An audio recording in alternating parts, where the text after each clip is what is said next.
Boom! Hello, friends. So, I am going to be chatting to the original human, one of the biggest YouTubers out there. Certainly for a UK based ex Marine type person, like similar to myself, but with lots and lots of subscribers. And we're going to be chatting about when military YouTubers change. Let's get into it.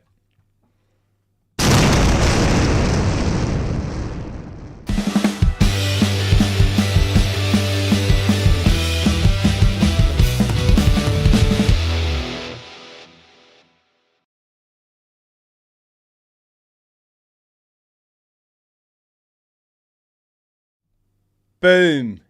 I think I just completely screwed up the beginning because I had it on my settings for going on our locals platform. It's a different audio setting, so we were probably a bit in silence there, but I'll have to edit that out in studio. Luke, original human, how are you doing? I'm good, mate. It's been a long time since I've seen your face on my screen. It fills Yes. me with happiness. It's very kind you say. Um, you seem calmer in yourself. Yeah, I've been on a journey, um, physically and mentally over the past 2 years. Quite the journey. And I've definitely changed. I think I've changed more in these past 2 years than any other point in my life. I'm talking in the Marines, I'm talking previous to the Marines, all that lot. I think I've changed more in these past 2 years. And I've had a lot of spiritual growth, which is something that I thought I would never say ever, which is actually really cool. I'd have to set the scene to the me prior to them 2 years, and then the me during, and then me after. Um, but it's been strange. It's been strange. I can set the Mm. scene. Do you want me to get straight into it and set Oh, the I scene? Do thought you? I thought that's what you were saying. I can do. You I were gonna can do. set I the can scene. do. So So prior to I converted a big. I was living in America with my wife. My wife's American. I've been there for 9 years, and we converted this giant 40-foot school bus into a home. It took us about 10 months to do. Stunning, absolutely stunning. But the me before that bus, there's a lot of things that I could say. I was grafting hard on YouTube when it blew up. I was making daily videos, which is pretty crazy to say. Daily videos is a lot. I was chasing the views, right? As you do. People who have ever uploaded on YouTube, there's this weird little ranking system on your back end on your studio. You upload a video, it tells you how well that video is done compared to the previous 10 videos. You're always chasing to be number one, better than the last 10, better than the last 10. I was always chasing that. And it got to the point where I was doing, I was doing my game videos and I was doing my reaction videos. And it was getting to the point where as long as it ticked a couple of boxes, which was military, gaming, maybe horror, I didn't care what I wanted to react to as long as it got views. And that was a dangerous place for me mentally. I was already suffering from a lot of mental health issues from the Marines, which is a whole nother story. So I was already in a very bad place as it is. At least once, twice a week, I would have bad nightmares about all sorts of stuff from YouTube to the Marines, and my mental health was just in such a horrific place, which is ironic because I was making some of the best money I've ever made during that time. And we rented this nice house in Maine. We filled it with crap, Peloton bike, and my office was glamorous. It had its own studio TV couch. It was amazing. And we were unhappy. Me and my wife was unhappy. We just had our second child. And we always fancied the idea of living in a tiny house, living a bit more simple. It was something that we've always wanted to do. We'd always watch YouTube videos on it. And we thought, let's just do this bus. And we bought this bus. Like within, I'm talking a week of making the decision of let's do this. We had this bus and we were starting to build it. During this time of building the bus, I had to kind of step back a little bit from YouTube and upload less, which already started to improve my mental health a little bit. And I was like, okay, like I'm seeing some differences here. I'm noticing that when I spend more time with my family, when I do more stuff outside with my hands, and I'm a bit happier. And it freed up some other time as well. As you can probably see behind me, I have a big love for books. And prior to that same time, would read a lot of fantasy and sci-fi books, which is, still one of my favorite genres. It's just fun, kind of, mindless fun, escape from this reality and read something else. But I started to dabble in mythology. I started to read quite a bit of mythology, whether that's Celtic or Norse or Greek or Roman or Native American or Egyptian. Started to dabble in mythology. And it all kind of culminated into when we moved into the bus. Everything kind of hit the point. I was at the right time at the right place, right? Where I read these incredible books about mythology and how it relates to current time. I was taking quite a different stance on YouTube where I was just uploading whenever I kind of wanted to rather than daily, which ended up being once every, 3 or 4 days. And I started dabbling in other stuff as well. I started microdosing psilocybin mushrooms, which I cannot even begin to say how that affected me. I'll tell you what, we'll come back to that under a certain pseudonym. I'll tell you why. That is actually one of the YouTube rules, is you're not allowed to describe the experience. So really, even though I saw you do a video about it, and I thought, oh gosh, I don't know how you get away. I'd never get away with that. I get the old yellow tick for almost. At one point, I only got yellow ticks. I had to peel every video, but we'll come back to that. Yeah. We'll come back to it in the guise of like when you had your pot noodle. Yes. yeah. But yes, and yes, and it helped to reframe. Reframe yourself. It changed my life in ways I cannot even imagine.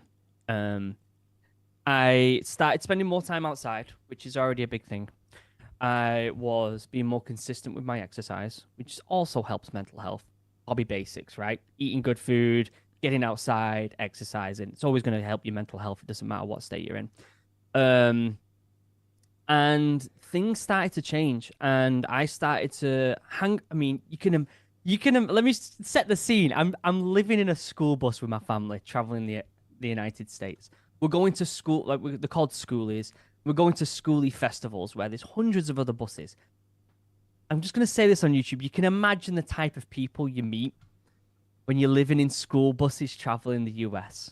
You meet such a range of people, from your classic 60s hippies to your modern families just trying to escape, the reality, from kids just wanting to travel. Like, the range of people is amazing. And because there's a range of people and you're all sat around a fire at the end of the night, you're experiencing people's different realities on a constant basis. It's very easy when you have a job like YouTube to be sucked in to this reality and this alone. Talk to other YouTubers, hang around with people. You've constantly got a screen, you've got a camera in front of you, you've got a gaming console, you're looking at the newest games that are coming out. The news is always hitting you. There's always kind of like this. It's almost as if you're not in control of what you're intaking, right? So when you sat around a fire with all these people, from old people that have done crazy hippie stuff from legends, to young people that are just traveling, and you expect families with kids just like me, right? Families just traveling and trying to get by. You start to realize that that your little world, your little bubble, isn't it. And the other thing as well is when you do something so drastic like that, you realize that all these attachments, the labels you put on yourself, for me, it's, Royal Marine and my achievements, they just don't matter because no one really knows what them achievements are. I could go and sit around a fire with 100 people from school buses and like, I earned a Green Beret as a teenager. I was a Royal Marine and this is part of my identity. And everyone would be like, cool. I have no idea what that means, but sounds all right. And all of a sudden, you start to realize that you're reinventing yourself. And because you're able to do that and them labels kind of shed away, you discover what's really underneath and who you really are as a person. And for me, it changed from what I thought I liked, which is, the latest iPhone, the latest technology, the latest computer screens, cameras, YouTube, to actually, I guess I'm a really spiritual person. Like, I didn't expect that in any way, shape, or form. And, then you've got people being like, oh, you should try this or you should do that. And, oh, why don't you try this meditation? Oh, why don't you read this book? Or why, let's go on this walk. Let's do this. Let's do that. And then you start to form your own little spiritual practices. And then when you start doing that, the whole universe just erupts of information that you never even knew that was there, especially stuff like cold water, dips in. I jump in the river in the Colorado mountains and sit in the river for like 5 minutes. No AirPods in, no phone. I didn't even realize, but I guess I was in the most populated place in the US for mountain lions. So I am in it with nature in the middle of nowhere. And I would do this daily. Just sit in the river. Just watch nature, And I know it sounds so mundane. Like it sounds, yeah, you just sat in the river, you're doing nothing. It's like, it's mundane. You're just doing, like, what's that? Can I just interrupt? I'm showing a video of you sat in the river. It looks far from mundane, mate. It looks absolute bloody paradise.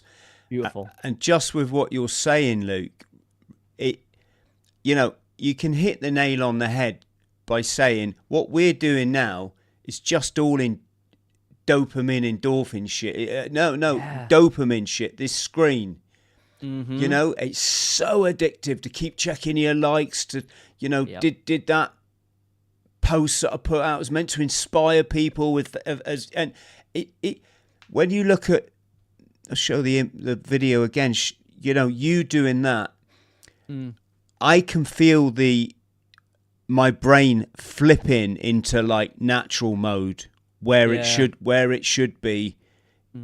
Gratitude from the nature, the invigoration of being in cold water and the exhilaration of getting out of cold water and the sense of achievement of just going through a simple exercise like that.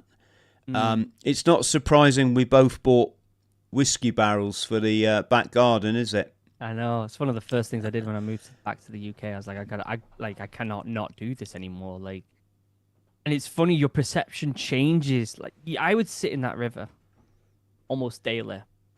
And the first 2 weeks were like, oh my God, it's cold. Taking you shit, you're shaking, deep breaths. And then I remember this specific time I'm sat there in this river and there's a deer on the other side of the river, just a little bit up the river. And this deer is kind of messing about, in the trees and all that lot. And then it kind of just gets in the water, has a few licks, does its thing, and then just gets out. And I had this kind of like revelation that it's like these animals that are living on our planet, right? They're not going, I need to sit in this water to be happy, to reduce inflammation. They don't even go in the water and they're like, oh my God, this water is incredibly cold, but it's benefiting me. They're just like, this is the water and this is the temperature. They don't have hot showers. They don't have hot baths. They're like, this is how water feels. This is completely normal. So they have no, oh my God, I'm in cold water, shiver, or they're just, yeah, this is it. This is the same feeling I get every time. And I had this revelation that like, I'm putting myself in this water as if I'm thinking I'm doing something good for myself.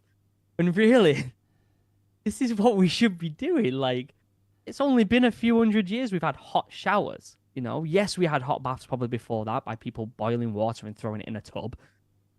But this is a new thing. Humans have been around for however long you believe we've been around for, and yet we've only had hot water for bathing in probably the last minute second of that giant, journey for human civilization. So for us to say, and I love doing it because yeah, it has all the benefits. Yeah, it makes you feel good. Yeah, it calms my mind. But at the same time, that's how it's supposed to be, you know? And there's many other things as well. I actually uploaded a video. I don't know if you saw it yesterday. I uploaded a video where I I have never had anything paranormal or spooky or alien or anything ever happen to me. I've always been very cynical. You got to talk before the bus. I was a staunch atheist. If anyone talked about woo spirituality, I'd be like, shut the hell up, like bullshit. Like there's nothing like that. Science hasn't proved it. Blah blah blah. And to some extent, that still lingers sometimes. But now, after 2 years of being in the bus, I've had too many experiences. I've had too many things happen. I put out a video yesterday. I didn't think I was going to put it out, to be honest with you. I kind of hesitated to do it. I had something happen to me in the desert of Arizona, just north of Phoenix. Did you see the video? I was watching the video. You talk about going for this run, and then because I was rushed for time, I was just incrementally like skipping forward to see, right, what is it? What's this thing that you've seen? And then I went too far. And you're going, I was so stressed out, and I'm like, I can kind of do an overview now for people. I went back to it today though, and I got the red eyes in the big haze of flies, and so yeah, over to you. I'll just do a bit of an overview. I have like having a 3 mile route I like to run. 3 miles, I kind of think it stemmed from just before when I was training for the Marines. 3 miles is like your Bobby Basic run. It's a good way to know how fit you are at that time. It's something I've done since I can remember. So when we parked up in the bus, one of my priorities was always, let me just find a quick 3 mile route. I'm going to run it, see where I'm at, and I'll run that route while I'm here. So I'm in the middle of the desert in Arizona. It's March, April time. It's starting to get really hot. I have never had any paranormal experiences. I've never had any spiritual, like visual spiritual experiences, right? So I've had like feelings. I've had like, mental kind of epiphanies and stuff, if that's the right word for it. But I've never had something physical like in front of me until this one time.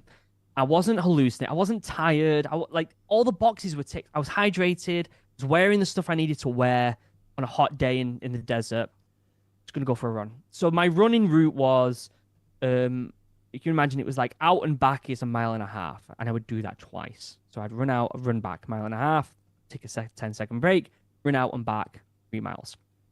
Now on this particular road, there's this giant dip in the road. Like it looks like a fake horizon when you're running towards it. I ran out, came back, and on the way out, right before that dip, there was a giant swarm of flies, or whatever these bugs were. But apparently, this is incredibly common in the Arizona desert because when you get a crazy amount of rain, which doesn't happen often, you get an explosion of flies, which is completely common apparently. And I'm running. And I see this giant swarm of flies, and I'm like, fuck that. I'm not going through them flies. It's disgusting. Like, you could barely see through the flies. Like, I could barely see the road. And just you've got the image up there. So you can see the dip. You can see the dip right there. Right as I'm coming to that fake horizon is the big dip. This massive swarm of flies. So I'm like, all right, I'm going to do a U-way, and I'm going to run the other way and just make up the distance on the other side. And as I'm turning around, running, and I'm turning around, I see these red glowing eyes in the middle of these flies, and like a dark silhouette. It wasn't behind the flies. It wasn't in front of the flies. It was 100% in the middle of the flies. Okay. Now you can say what you want to say about that part of it. The flies were real because they were landing on me. I was swatting them away. Some of them were nipping at me. I'm like grossed out. Like flies. They're tangible. I'm feeling them. So that is a real thing. That was real. That was what that in my mind was like, okay, this is real. When I saw this thing stare, and it was staring at me, and it wasn't just staring at me, it was like staring inside of me, like it was staring in my soul, and it terrified me. It absolutely. I ran back, got back to the bus, and I was legitimately. Steph saw that I was shook up. I never had. You have to remember, I know what hallucinations are like. We've both been in training in the Marines. We've been sleep deprived and had hallucinations. Usually more like lights and colors and visuals and a little bit of here and there. There was none of that. It was just me running. Everything's fine. That happened. I ran away. I had nothing ever happen again. So I know it wasn't. It could have been in my mind, right? It could have been. This is the cynical me talking. It could have been. But at the same time, I know that there would have been a build up to that. I know that there would have been a come down from it as well, from like hallucinations. So what the fuck did I say? Like what the hell was that? Because it's still like I still can picture it in my mind, and it was terrifying. Luke, were the eyes, were they like glowing red like you see in the movies, or were they just like bloodshot red? No, they were like bright. They were like bright eyes. But were they red? They were 100% red. Yeah. Bright. Yeah. Bright red eyes. Yeah. That's a weird one. It wasn't like an animal or something. No, because there was a silhouette, and they were at like that height of like a silhouette. You couldn't the silhouette. It was like very like, you couldn't see if it was a man or a woman. It was very like vague. The silhouette was kind of like the last thing you could really notice. It was the eyes, and there was nothing beyond there that could have made the red lights through the flies.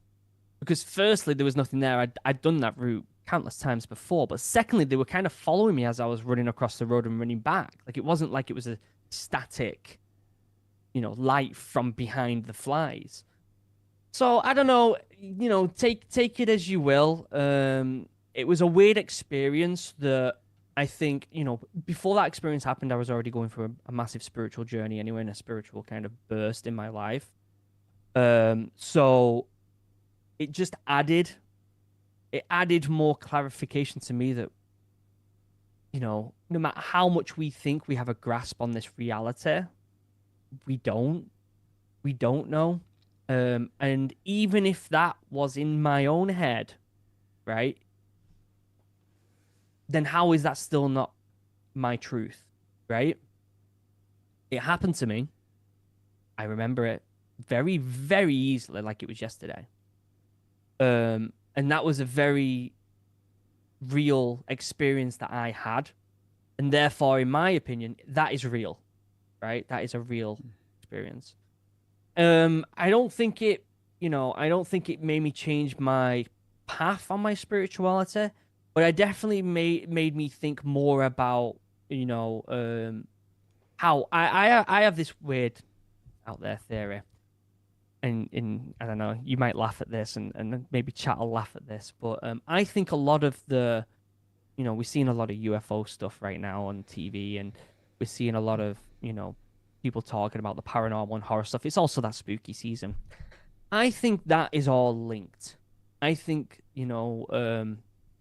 if people are seeing things in the sky, if people are seeing things at nighttime in castles, like women in dresses wandering around like classic ghosts, I think it's all linked. I think it's all one thing. I think, if people believe in Bigfoot, I don't know whether I believe in that, or if people believe in, I don't know, Chupacabra or whatever these cryptos are, I think it's all one thing. The Fae, right? The classic Celtic Fae of these gnomes and fairies that would steal children. I think it's all one thing, right? Whether that thing lies in our subconscious or whether it's something external that we just don't understand yet, I have no idea. But I do think it all comes from the same source. And I know that's a wacky kind of theory. But it's a theory that I've started to grow to think has more truth in it than just loads of different theories that are weird. Does that make sense? Yes, it does. It does.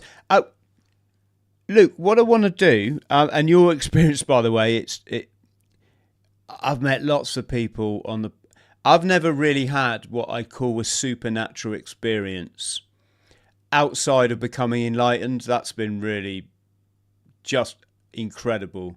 When you start to get the synchronicities, Yes, that's a big one, isn't it? it's That's a just weird one. unreal. That's just the start. That's just like a little drip. It's like the universe is giving you a little drip. The Hey, last look at this. the last comment on one of my YouTube videos was, Chris, that bit at 32 minutes and 18 seconds. He said, that's just really hit home with me. And my synchronicity number has been 33 for like about 2 months now. And of course, 32 and 19 seconds is the 33rd minute of a video. Yeah. The other day I had to take myself away from the computer because it was just all getting too much. And, and I knew I had to go and get my spirituality back. And I'm staring at this it's like a gimmicky Rolex clock I bought on holiday.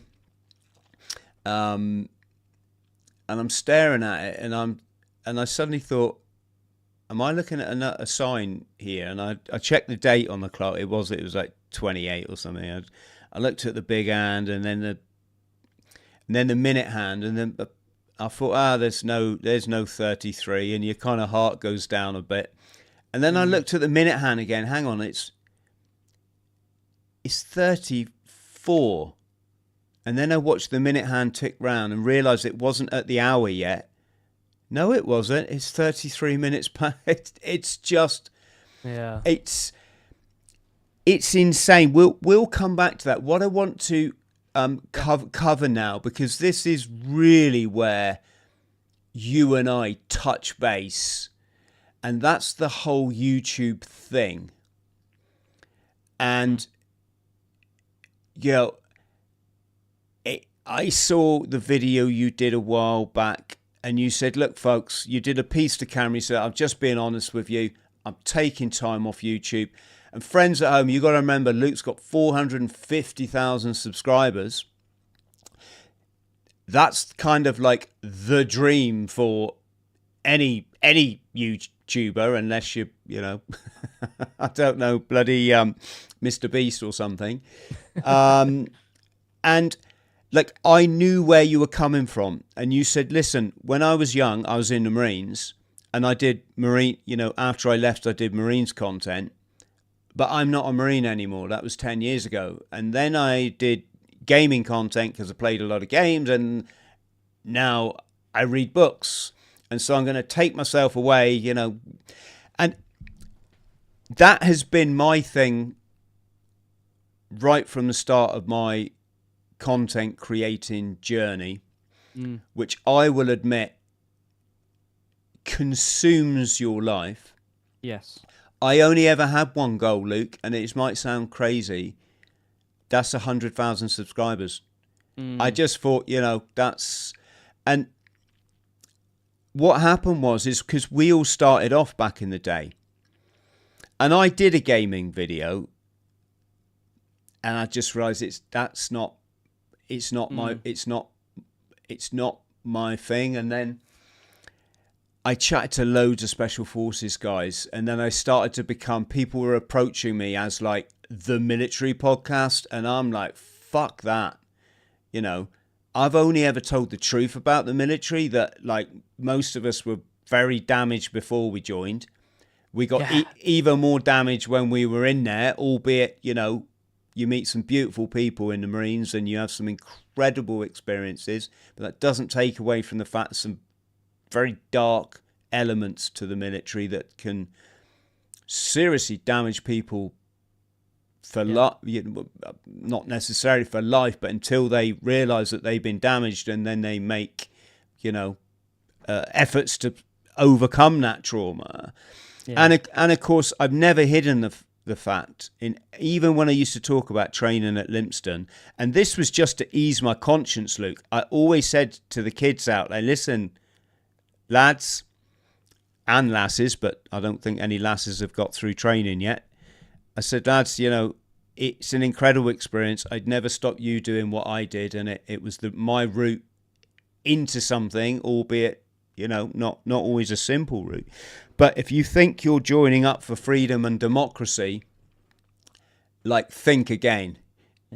You're joining up to serve the military-industrial complex, who are the military arm for the big club mafia, and don't, and you're actually going to do more damage in the world by joining the military in this day and age, probably all ages, and going and fighting these bogus wars. We're seeing another two.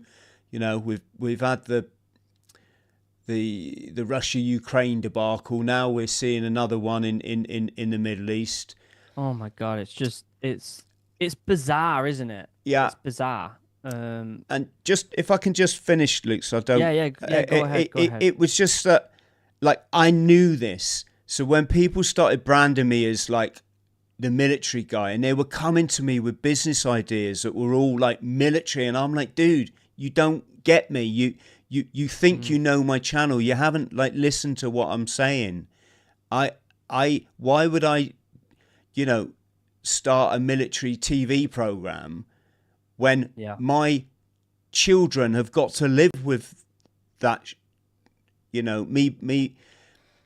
And so I've been all around the houses, Luke. This is why we've it's very difficult for friends at home. A lot of people go, just put this on your channel, or Chris, why don't you speak to this? Not realizing the algorithm which basically is, you translate to audience. Your audience is so fickle that even I chat to the most fascinating people on the planet, and I get the people on my show that it's because of people like them I've lived a legendary life, and I live in paradise, right? Because of my guest. That's why I choose this guest. Luke, they get like 400 views. It's it's a disgrace. Yeah. And what it is everyone out there is so hyped up on the fear porn videos, the conspiracy and the this, and I'm not blaming them. I take it all on the chin. I make my decisions what to,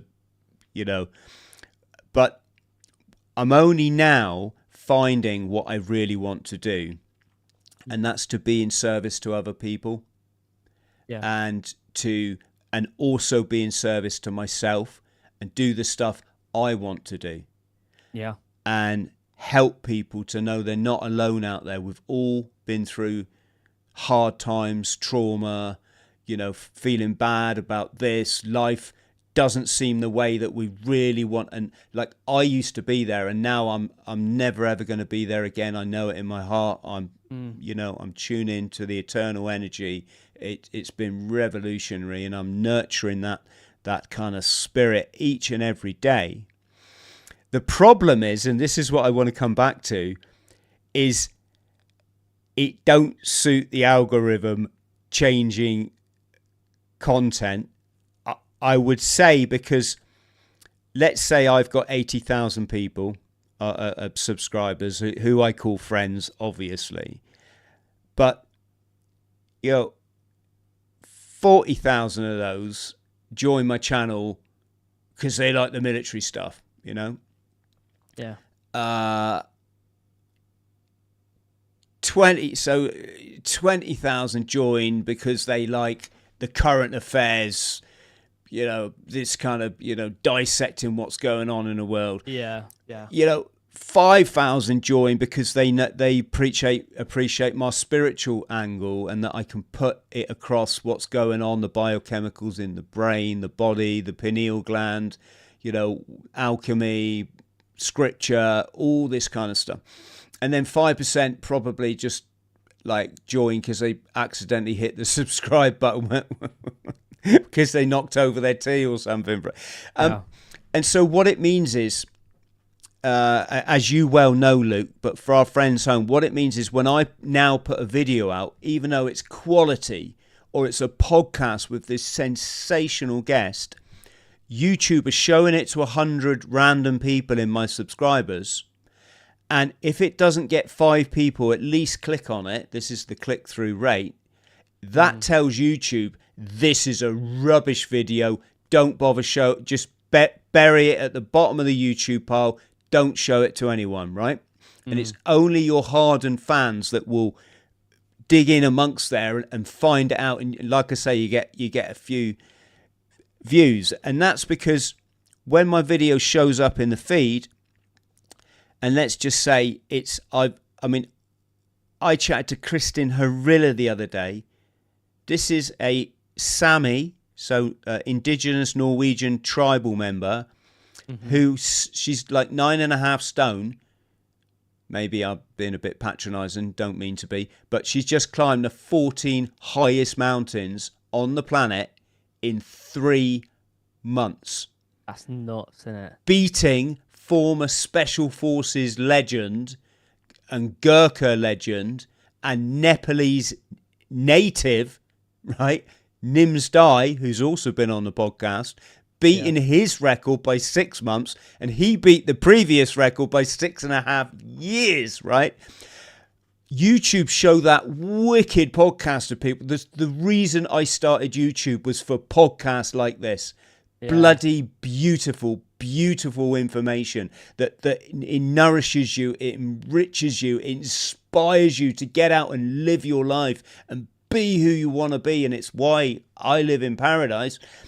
And of course, they show it to that 100 people. 50% of that 100 want conspiracy videos. 10% want fear porn videos. 20%, probably 60% want military video.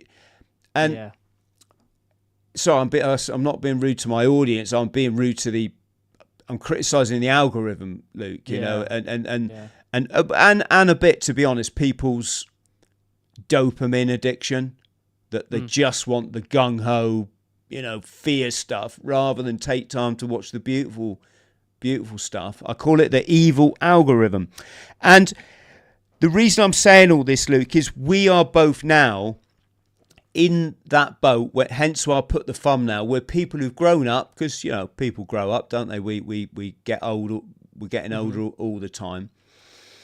And I've been researching it, and there's a wonderful girl out there. I can't remember her name off the top of my head, but she used to do how to create your YouTube channel videos, and she was very good at it. She's also incredibly attractive, which I always think helps a YouTube channel. Obviously it didn't help my channel, but and what happened is, she did these videos. She must have been making probably £20,000 or £30,000 a month. I mean, it was she was getting like 3 million hits, 6 million hits. It was just ridiculous.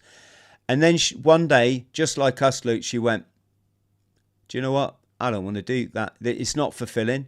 It's not soulful. It's not feeding me as a person. It's just churning out stuff for the sake of getting hits on." And she changed her lifestyle, and she bought this beautiful house on a lake, and she did like decorating videos and stuff. Yeah. Well, here's the thing. Going from, an average of like 300,000 hits on her videos to like, 1,000, 1,500. And with that in mind, the final thing I'll say is I've been pruning back my back catalogue. I don't want people joining my channel now thinking it's a military channel. So we've got rid of all the clips, all the lives that I've done. We've just kept the podcast because they're bloody classic. The Falklands podcasts I've done have been insane, Iranian embassy siege with Robin Horsfeld. So we've kept them.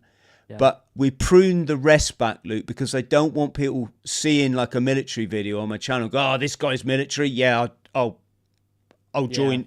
And then, of course, when I do a decent podcast with something way more of value than, no disrespect, but just chatting about military, they don't click on it. And So with that in mind, Luke, how have you been negotiating this scenario? Well, it's no surprise YouTube doesn't like change, right? The thing is, humans change. Our interests change. The way we are changes. People around us change. I'm in the same boat, right? Like, my channel got big because the first video I did that exploded was Royal Marine reacts to Call of Duty mission. Can I get more? I remember the day. I remember Yeah. you woke up in the morning, you And it had was like, 10,000 subs overnight, and by the yeah, end of the week, you were on 100,000. yeah. Yeah. It was absolutely nuts. So when I turn around and I do a video about me changing my life because I had a certain pot noodle, um, people are like, you should have seen my subscribers go down. I think I lost like how many people? I'd love to tell you how many people I lost on that video for subscribers. Let me tell you, because I haven't done many videos since then. Because I did take a big break. Well, it only says 23 right now, but at the start it went all the way down to like 100 subscribers lost, which is a lot of subscribers. I know, yeah, I get it. I have a large subscriber count, but what I'm trying to say is people came to my channel for a certain thing. They came for a certain person. They projected what they presumed I was, right? Which is military, very military views, Killer Commando. killer commando, in reality, that's not me. That is not me. I left the Marines in 2012. We're talking 11 years ago, nearly 12 years ago.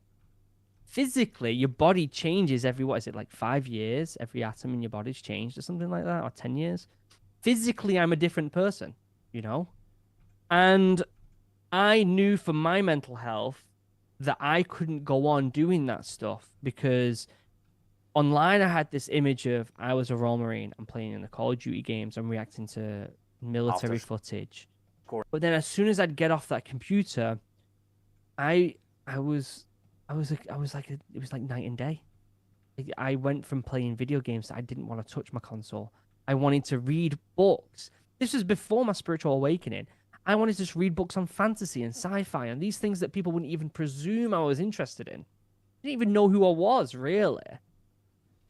And there's multiple times where you can see that coming out of me, trying to come out. Like I started doing a bit of horror stuff on the channel, which I love the horror genre. I think it's more fun than military stuff personally. And it did pretty well. It did pretty well because it was still in that line of Royal Marine reacts, and they just wanted to see me get a scare, But the truth is, it just wasn't. It wasn't fulfilling, and it wasn't my thing. It wasn't my thing, and I think the bus really showed me that if I'm not doing what makes me happy, then that reflects in every other part of my life. With my children, with my wife, with the way I eat, with my exercise, my mental health, obviously. But YouTube doesn't like change, right?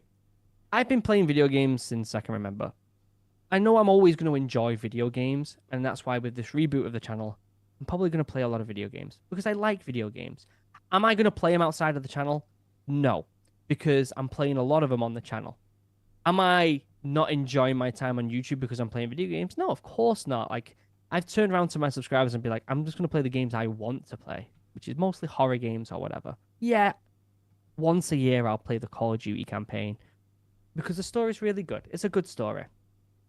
But I am not that person, and I've made it very, very obvious to everyone on the channel that I'm not that person. And if you want military advice, I'm not going to give it to you because I'm probably going to give you the advice you don't want to hear. The amount of kids I had that would message me, like as young as like 12, I want to join the Royal Marine, I want to join the army.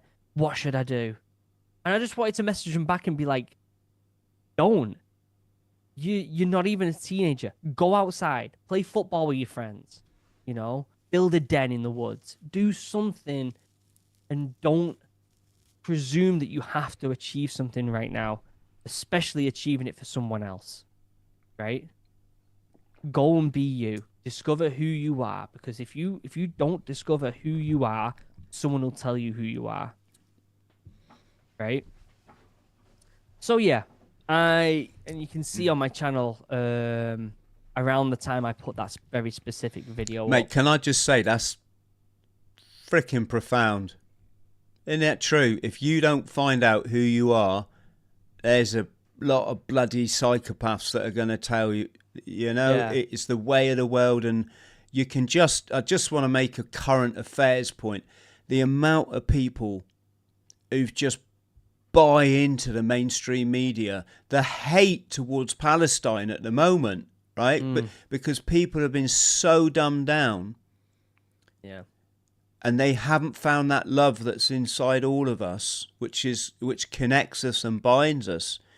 Yeah. That they can't distinguish that I don't want to say the word of the group, but those people with the guns that begin with H, they can't distinguish that there's them and there's a country called Palestine, most of whom wouldn't even support violence. They're beautiful people, the Palestinians, It's heartbreaking.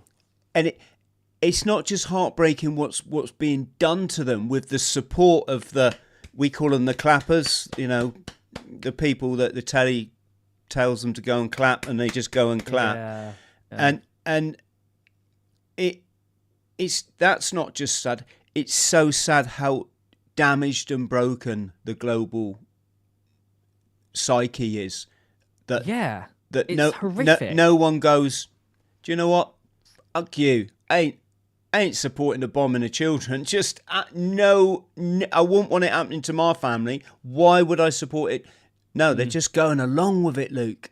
And you wonder why young men's mental health is the worst it's ever been.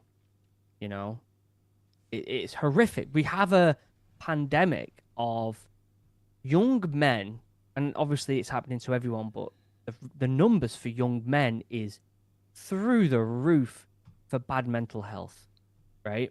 And you can point it at many things. You can point it at the fact that our Western minds have been brainwashed through Marvel films and stuff like that to think there's good guys and bad guys. There's always one side or the other. And if you're not for that one side, then you're the other side. That's not the reality. When you get content on TV that isn't I mean, let's not even talk about TV because the majority of content on TV is very biased. But let's talk about a book series that everyone knows, A Song of Ice and Fire, Game of Thrones, right? And let's compare that to Marvel. The cinematic universe that everyone watches, where there's the good guys and there's the bad guys. It's very obvious who the good guys are, and you'd be stupid to not know who the bad guys are.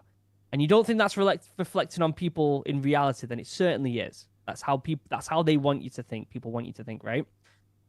And then you get a book series that comes along like Game of Thrones, where instead of being like, here's the good guy, here's the bad guy, all of a sudden you've got to make your own decision. Wait, he's just done something horrific, but he's been the main character good guy this whole time. And then you realize that there's moral grays and blah, blah, blah. And that's the reality. And that's why that story got so big, is because it's more realistic that there's people who are incredibly good but have bad days. And there's incredibly bad people that have good days. And that's okay. You won't see Iron Man go and, kill a bunch of kids, right? That's not reality. That's not reality. They want this reality of Marvel to be very distinct, right? And I'm not saying I'm using Marvel as an umbrella thing for most media. You can go on most things. Star Wars. I've got huge Star Wars tattoo. I'm a massive Star Wars fan. There's good guys and bad guys, and it's very prominent. You've got the Sith. They have red lightsabers. You've got the Jedi. They've got blue and green lightsabers. It's very obvious who the bad guys and good guys are. And it's so kind of ingrained in our mind because of stuff like that subconsciously, that if you don't pick a side, if you're so oblivious to who the good guys and bad guys are, then you are a bad guy, right? And it's just not reality. It's not reality, and yeah, I feel like we've gone on a bit of a tangent there, but let me just bring it back, Luke, to the YouTube thing, because this is just a personal fascination of mine. Is, you see, you're in a bit of a trap because you've got a huge back catalogue and some of your videos have got almost 3 million views. Is that what they're at now? I don't even look anymore. Not out of an ego thing, but more because I don't like to look at this stuff anymore. Yeah, I mean, some of your early ones, it's funny, like I can just remember when we were doing videos together back then, and like 2.7 million, right? Yeah. What I'm getting at is it hard that all that back catalogue is still bringing in money and attracting people to the channel? Are you going to be like me and go, do you know what? I'm going to have to cut the umbilical cord. I don't think I am. And not because of the money, because them videos don't make much money anymore, right? It's more because I think it's important for me to see where I've come from and be reminded of what this can lead to, you know? And I also want people who see them videos first and then go onto my channel and see these wildly different videos to understand that they're also capable of change. Now, is that good for the channel? Probably not. Is it good for business? Probably not. But I want to, I want my YouTube journey to be a reflection of me, right? So if I start posting stuff about spiritual stuff and these things I see in the desert, like I want that to be a progression of where I've come from and where I am now. People have seen the channel go from exploding military content to traveling in a school bus and doing some wacky stuff. And I think that the hardcore viewers who, like you said, who've been here since the dawn of time, right? I want them to see that if I'm going through change and if I'm personally on a huge, long development of my life, that they are capable of said also, because it's easy to attach identities to yourself and make that everything. Especially a young lad wants to join the Royal Marines, wants to join the Army, wants to join the Air Force, whatever, the Navy. We've seen these people who do these things at such a young age, and then that's their identity forever. Yes. And I don't think that's, I mean, you know, to each their own. I don't think that's healthy. Because again, they're not discovering themselves. They are having a label put on them by other people.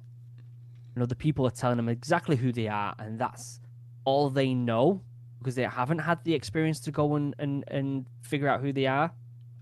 And so they keep that identity, right? So when I see these videos of mine from a long time ago, you know, you've got airsoft video. Royal Marine reacts to worst airsoft rage / flip. God, you can't get more clickbait here. The military stuff, right?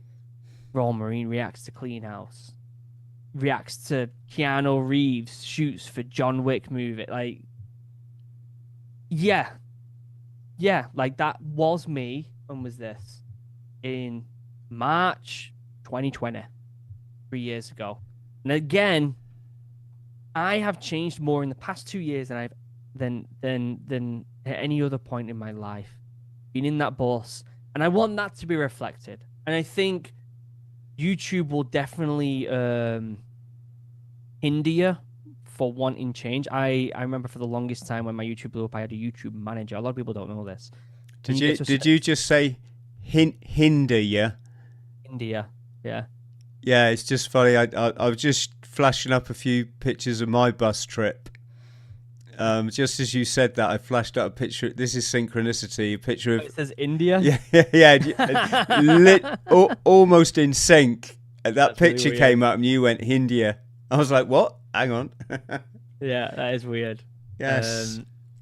So yeah, I was saying, when you get to a certain size, you get a YouTube manager. Especially if you're making like gaming content and stuff like that, you get a YouTube manager because they're like, they want to push.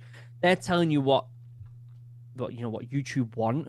But really and truthfully, it's like, this is what you've got to do to get big, right? And they're telling you oh, YouTube are making shorts now. You should give that a go. Oh, YouTube are really pushing live streams because they want to compete with Twitch. You should really try this. And they're trying to push you in a direction. And I remember having a like a meeting with one of my YouTube managers, and he's like, oh, well, you know, you could see that I was in this bus, and you could see that I was slowing down my content. And he's like, what are you, what's your plan? What are you doing? Gaming live streams? Like, what are you doing? And I remember saying to him, I was like, I'm not interested. Like, I'm gonna change it. I'm gonna start doing things that I enjoy. And he's like, you can see that he's a bit like, oh, okay. He's like, well, I'm a manager for mostly gaming content, so we're gonna have to change managers and blah blah blah. And I'm just like, so be it. Like, at the end of the day, this channel is here for me, to serve me, right? And for me to give as much insight into my journey so that other people can feel comfortable in their own skin going through their journey, right? So to have a YouTube manager say, do this, do that, you know, it's not a vibe. I lost the manager, by the way. I ended up losing the manager because of it, but so I was okay with it. You actually get a direct line to YouTube once you get a certain amount of subscribers. Correct. Yes. Shit. Yeah. And is that, what are like the benefits of that? Because I think everyone else knows when you get an issue with YouTube, you've got to go through this system, haven't you? You've got a form you fill in. It's a nightmare. They're quite efficient with it. I mean, but do you? Let's just say you made a video and it got taken down or something.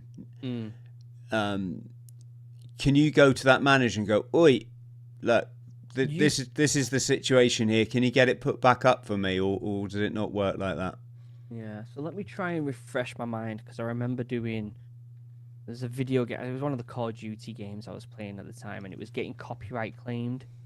And I remember going to him and being like, "Why is this getting copyright claimed?" And just like when you message them, it kind of beat around the bush quite a bit. And they don't give you an exact reason for it, and they're not like, "I'm gonna get that changed for you." That's not gonna happen. I think maybe if you were getting to the point where you're like, you know, Mr. Beast and stuff, I'm sure they're like, "Yes, we will do anything for you."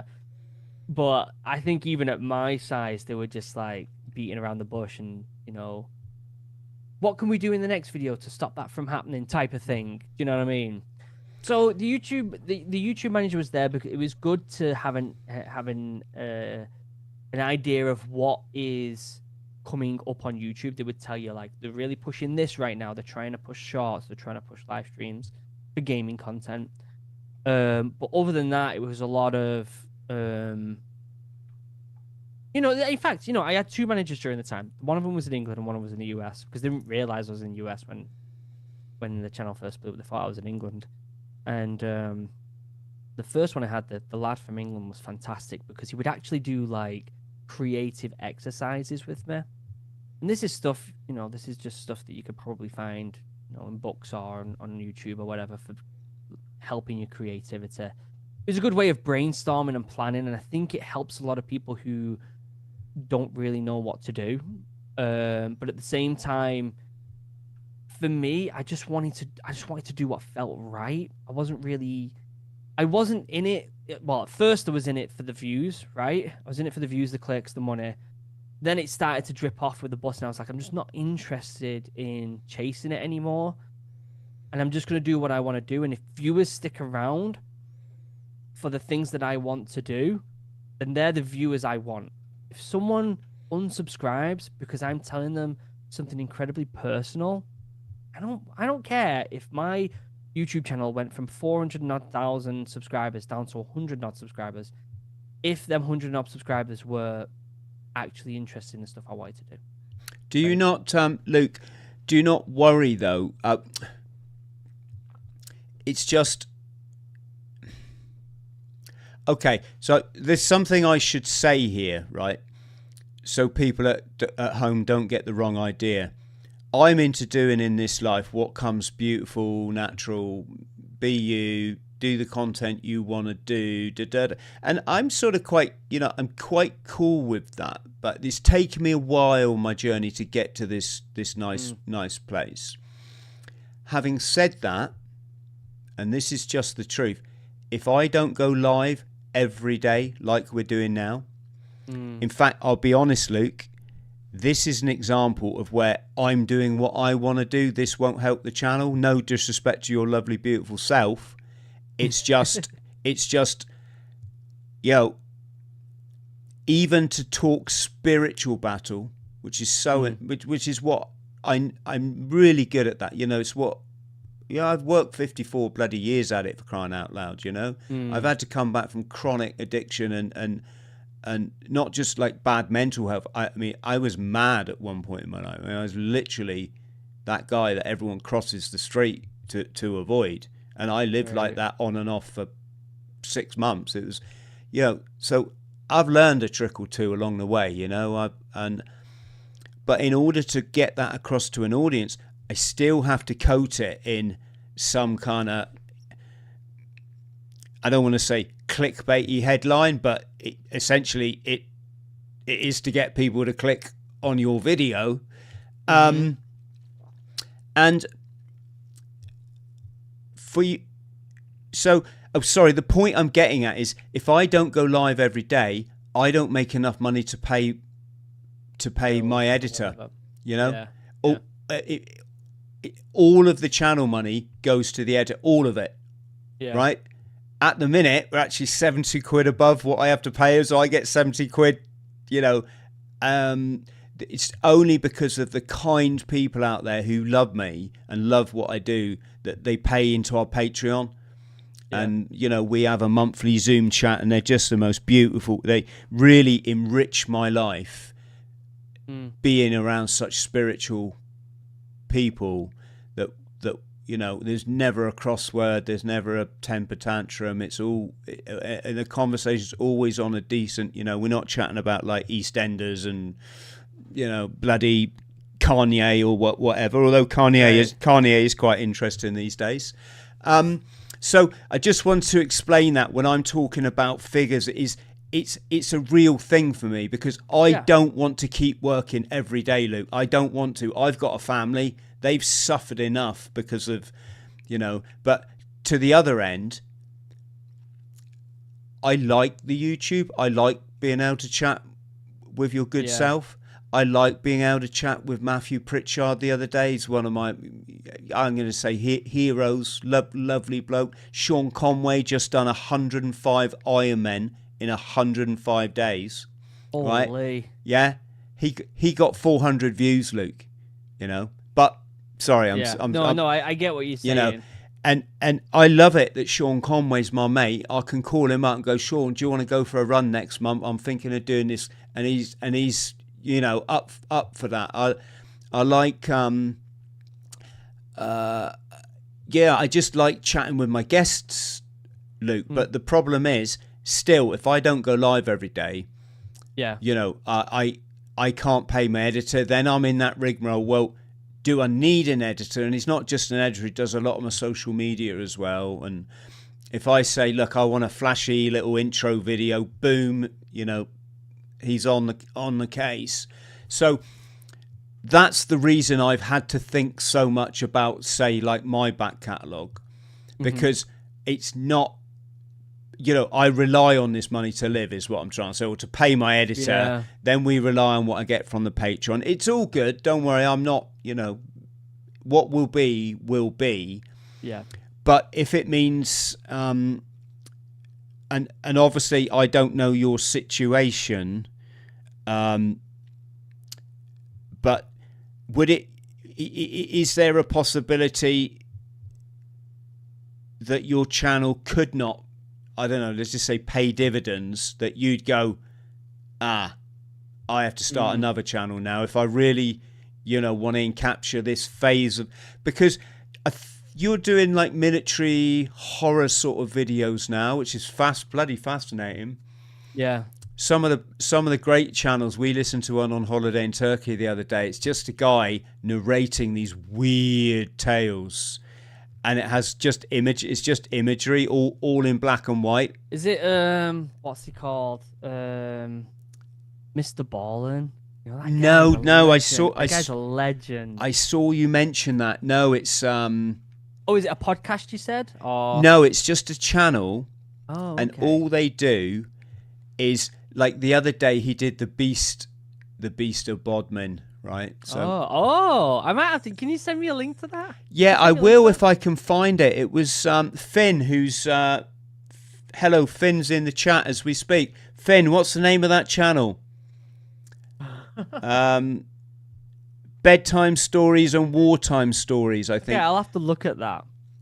I just want to touch onto what you were saying there. I might have to wrap it up soon, but I want to touch on what you were saying about income and stuff. I'm blessed that I had this other mode of income that I had through a company that would take my content and reformat and put it on Facebook and made a page, and it made a good amount of money, and now I've taken over that page and I kind of get all the money from it, and that makes way more money than my YouTube channel does. I don't know how it does it. What is that, like advertising or something? No, so this company reached out to me, and there was a deal where they would make my content into suitable content for Facebook because they were experts in Facebook, and as long as they recouped the money that they put into the page, you know, if per month if they spent $1,000 on the page through ads or people working on content, as long as the page made that money back, the rest of that revenue got split 50-50 between the two parties, me and them. And they ended up putting up to like $100,000 into this page. It was crazy. And they made it all back. It was making incredible money. Crazy money, right? And they turned around to me, it was like the start of this year, maybe like January or something, December last year, and they were like, I was blown away by how much money this is making, this Facebook page. They turned around to me and they were like, it doesn't, looking at our portfolio, it doesn't make as much as some of the other things, so we're gonna have to drop the contract. I'm like, I'm thinking, great. Well, what does that mean? Like, because this income's great. Like, obviously, it's really helpful. And they're like, well, the page is just yours. So at this point, we just cut ties. You keep the page. The page has got more followers, I think, than a YouTube channel does. And they're just like, you keep it, you upload videos, and you take all the revenue. Everything gets transferred to you. Wow. So now I have that and the way that works is a bit different. You're able to repost old videos and stuff like that and kind of recycle material because it's not like a catalog. It's just a feed. So you're able to recycle videos from like 2 years ago and get them views again and get money again. And it trickles in money. It makes way more money than my YouTube channel does. And that's helped me sit back on YouTube a bit while that Facebook thing churns out old content. Why did they hand it back to you? Is that because your life changed? No. They said that this page was making good money. It was making good money for me. Bearing in mind, it was split 50-50, so it was making double the money that I were getting. And they said compared to their portfolio, it wasn't making enough, and they wanted to put more time into the bigger. I couldn't even imagine how much money these other ones are making. They did tell me on one meeting that they have a woman who does like hairstyling videos, and it makes upwards of $500,000 a month or something like that, which just blew my mind. I'm not obviously minded making anywhere close to that, but it was enough for me to sit back off YouTube and be like, I can breathe. What do I want to do and concentrate on what I want to do? I'm very. You have to remember, I am incredibly lucky, so lucky to be in this position.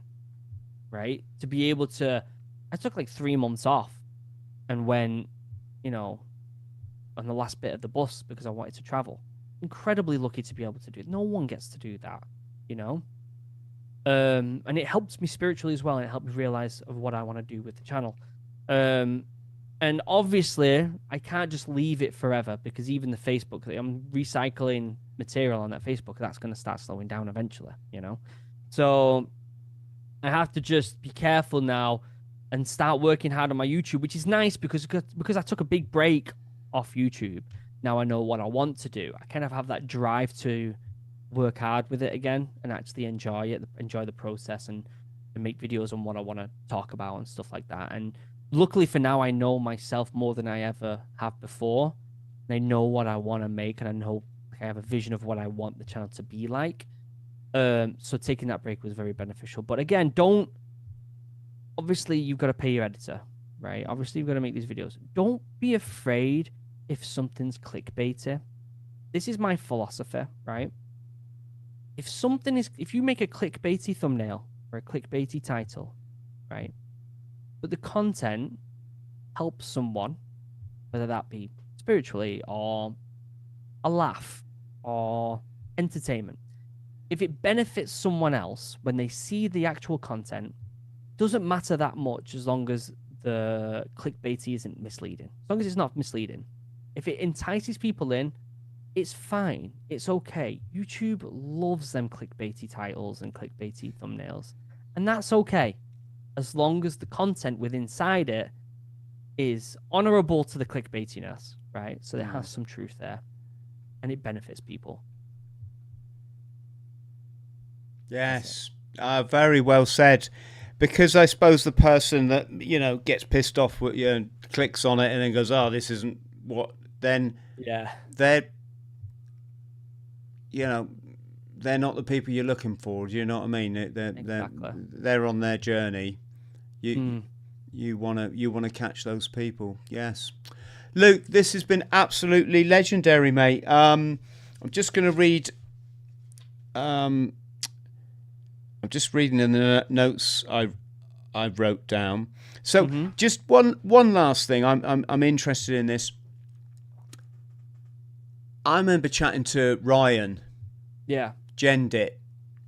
That's Gendit Commando, folks, a while back, and he said to me, he was saying, Chris, it just all got too much. And so what I did, I sat down in one afternoon and I did my videos for the week, and then I put them out. And then I took the week off. Yeah. And I wondered for yourself, you know, I noticed you say, yeah, my time off, I like to do. And I think, bloody hell, what with, you know, answering emails and stuff from friends out there and do a little bit of life coaching it's like, I don't really get time off. Yeah.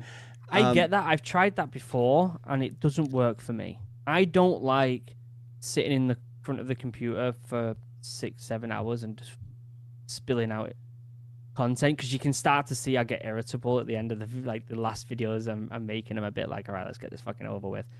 My preferred method of work is remember I go live and you go live as well, which is different than pre-making content. I like to work less hours each day than work a lot of hours one day. So I've started my live streams at 4 p.m. till 7 p.m. It's a 3-hour live stream. You know, it's long for a lot of people, but it's not a 6-hour, it's not an 8-hour work day. It's a 3-hour work. It's pretty freaking nice, to be honest with you. And I'll go up to my computer, and maybe an hour before the live stream, I'll record a little video for my next day, you know, half-hour video, whatever. And I'll reply to some emails, do my live stream, and then I shut it off. That means I get my whole morning with the kids. And bearing in mind, this is only 4 days a week as well, so I still get Wednesday, Saturday, and Sunday off, right? I still get the majority of the day with my kids up until 3:30ish, which is a good chunk of the day.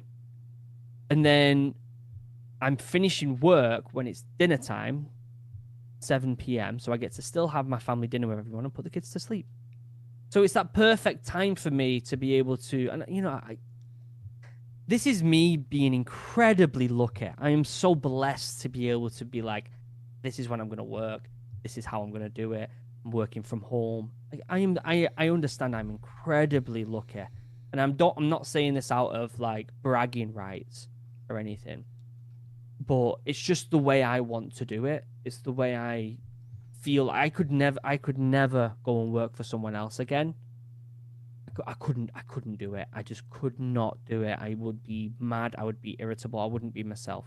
And that reflects in, in your family time and stuff. So for me, I would rather work them very precise hours, in my day, and a big chunk of time in one day, and just be gone for the whole day and be drained. I get it. You get the rest of the week off. You push through it. It just doesn't work for me. What about, just one last thing on that subject then, what about timing? Because Kenny, who co-presents the show with me quite a lot, we want to do like a sort of a live show daily on the days when we don't have a podcast going out, because we have podcasts generally going out 2 days a week. For say 3 of the other days, we want to do like a live show, almost like a veterans chat. It doesn't have to be veterans. It can be some of our interesting guests or some of our awake friends that we've made through doing this. And we want to kind of look at what's going on in the media. We want to relate it to spiritual battle. We want to look at the last podcast we did and say, did you see that one, guys? Wow, when they talked about this, and sort of promote the podcast through the live. And it will have to have a kind of a clicky thumbnail, because people are, of course, don't tend to kind of invest in this sort of stuff. But the question is, Luke, what time to do it? Because I've got a little man. He's a little bit older than your two, but they're home from school. He's home from school at 3:30, so around about 4 o'clock generally. And I'll be honest, I don't get to spend a lot of time with him in the week, other than, it's always hugs in passing and silly jokes and farts and, just... I would suggest figuring out what time works best for your outside life and making it work for YouTube. Yeah. Right now, for me, my kids don't go to school. We don't even know if we're going to put them in school. My wife, by trade, is a teacher anyway. We might homeschool.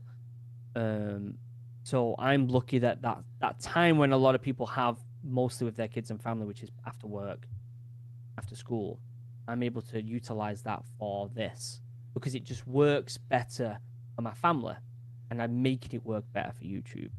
I would suggest, obviously, family first at all times, right? So whatever time works for the family, that's got to be priority.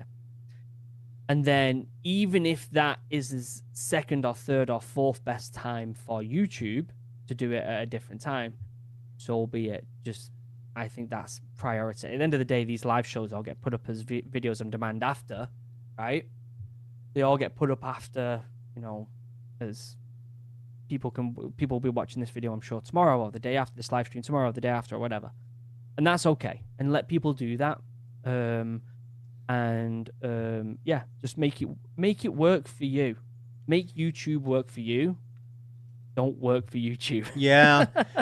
The thing there is if I was like, I have no problem. Like, we've gone live at 10 o'clock in the morning. It was great. That's, but of course, most of the people I'd want to co-present the show with me, my co-host or say a guest, especially if they're in America, it's got to be like early evening, so that kind of ties me, down. And of course your shows have to be regular, so they need to be the same time all the time, so people, get to look forward to it. So I'm thinking maybe between 7 and 8. The problem here, Luke, is I've started going to bed at like 8 o'clock, 8:30. Right? Yeah. And I'm up like 3:30, 4, and in out for my run in the sauna, in the plunge pool. Yeah. I might have to jig that a bit. It's ridiculous getting up at 3. I was up at 3 o'clock this morning, for crying out loud. It's just, that's nuts. And then I went for my run, got in the sauna. Bloody the sauna's not working. That was just. Anyway, I digress. I was thinking maybe 7 7 till 8. Mm. And then at 8, I still got a chance to put the wee man to bed, and do a story. Yeah. The Again, make it work for you. Yeah. The trouble is then though, is by 7:30, I'm sort of done with the family thing and it's my time. But I don't want to be up past, I want to be in bed with my book at about 9. So I'm not too tired to read, because I haven't done since I've been doing this reading. I've been too tired for it, Luke. So it's finding that balance, isn't it? Balance, mate. Everything's about that balance. Yes. Everything. Yes, it is. We'll get there. Everything. We'll get there. All right, brother. Listen, stay on the line, Luke, just so I can thank you properly. But for the purposes of the tape, massive, massive thank you. To everybody out there, if you could please like and subscribe. I've put a link to Luke's channel, Original Human, below in the description box. So you can skedaddle over there and say hi to Luke. He's Original Human on Instagram as well. And that just leaves me to say, if you could like and subscribe, friends, thank you massively. You've heard my sob story, folks. Reference the money. So everyone that's supported our locals, or the Patreon, or just become a YouTube member, just huge thanks to you. And take care of yourselves. Much love.